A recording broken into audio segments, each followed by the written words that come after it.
bohong. Aku hanya memikirkan satu peraturan penting. Kenapa kau lakukan hari ini kalau kau bisa melakukannya besok? Hahaha. Few moments later.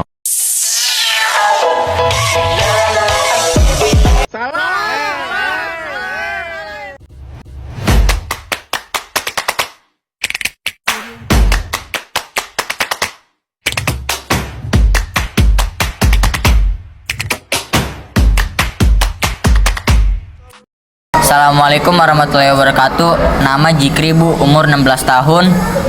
Ada di kelompok 7. Kali ini kelompok saya akan menjelaskan materi yang berjudul Lembaga Keuangan Mikro dan Teknologi Finansial. Silakan disimak selanjutnya. Oke, di sini saya akan menjelaskan pengertian lembaga keuangan mikro. Lembaga keuangan mikro atau LKM adalah lembaga keuangan yang khusus didirikan untuk memberikan jasa pengembangan usaha dan pemberdayaan masyarakat. Yang B itu berdasarkan hukum pembentukan lembaga keuangan mikro. Dasar hukum bagi pembentukan lembaga keuangan mikro sebagai berikut. Yang pertama itu UU nomor 1 tahun 2013 tentang lembaga keuangan mikro. Yang kedua itu peraturan pemerintah nomor 89 tahun 2014 tentang saku bunga pinjaman atau imbalan hasil pembiayaan dan luas cakupan wilayah usaha lembaga keuangan mikro. Yang ketiga itu surat edaran Otoritas Jasa Keuangan nomor 29 strip SEOJK titik 05 strip 2015 tentang laporan keuangan lembaga C. Bentuk lembaga keuangan mikro. Lembaga keuangan mikro di Indonesia beroperasi dalam dua bentuk, yaitu konfederasi dan perseroan terbatas PT. Yang D. Fungsi lembaga keuangan mikro. Berdirinya lembaga keuangan mikro memiliki fungsi sebagai berikut. Yang pertama itu meningkatkan akses pendanaan skala mikro bagi masyarakat. Yang kedua itu membantu peningkatkan pemberdayaan ekonomi dan produktivitas masyarakat. Yang ketiga itu membantu peningkatan pendapatan dan kesejahteraan masyarakat, terutama masyarakat miskin atau penghasilan rendah. Yang E. Kegiatan lembaga keuangan mikro. Untuk mewujudkan ketiga tujuan yang telah dipaparkan pada poin sebelumnya, LKM melakukan beragam kegiatan usaha. Ada tiga kategori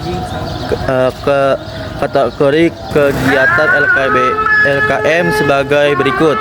Yang pertama itu ada pinjaman atau pembiayaan usaha skala mikro kepada anggota dan masyarakat. Yang kedua itu ada pengelolaan simpanan dalam bentuk tabungan dan atau deposit. Yang ketiga itu ada pemberian jasa konsultasi pengembangan usaha seperti keterampilan pembukaan, manajemen arus kas, akuntansi, saku bunga, dan cara mengelola utang. Yang F, contoh lembaga keuangan mikro. Beberapa lembaga keuangan mikro baik berupa badan usaha milik kelurahan maupun pemerintah kota atau kabupaten, di antaranya Bank Desa, Bank Wakaf Mikro atau BWM, Lumbung Desa, Bank Pasar, Bank Pegawai, Bank Kredit Desa atau BKD, Bank Kredit Kecamatan atau BKK, Kredit Usaha Rakyat Kecil atau KURK, Lembaga Perkreditan Kecamatan atau LPK. Pengertian Financial Technology. Fintech adalah singkatan dari Financial Technology, yang berarti teknologi keuangan.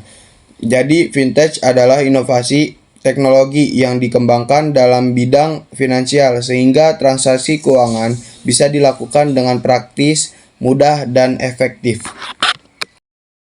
Dasar-dasar hukum fintech di Indonesia. Penerapan fintech di Indonesia telah diatur oleh pemerintah melalui penerbitan regulasi Bank Indonesia. Yang pertama, Surat Edaran Bank Indonesia Nomor 1822 DKSP Tahun 2016 tentang penyelenggaraan layanan keuangan digital. Yang kedua, Peraturan Bank Indonesia Nomor 26 BPI 2018 Tahun 2018 tentang uang elektronik. Yang ketiga, Peraturan Bank Indonesia Nomor 1840 BPI 2016 tentang penyelenggaraan pemrosesan transaksi pembayaran. Jenis fintech di Indonesia. Yang pertama adalah peer-to-peer lending, yaitu jasa keuangan yang menyediakan pinjaman dana untuk modal usaha atau memenuhi kebutuhan secara online. Yang kedua, e-wallet. E-wallet adalah jenis fintech yang digunakan sebagai dompet digital atau yang disebut dengan e-wallet. Produk ini menyimpan uang secara elektronik bagi penggunanya. Yang ketiga, crowdfunding. Crowdfunding adalah produk fintech yang menyediakan platform mempertemukan pihak yang memerlukan dana dan pihak donatur dengan jaminan transaksi secara aman dan mudah. Yang keempat, microfinance. Microfinance merupakan layanan perusahaan fintech yang membantu masyarakat kelas menengah ke bawah untuk menunjang kehidupan dan keuangan mereka melalui penyediaan layanan finansial.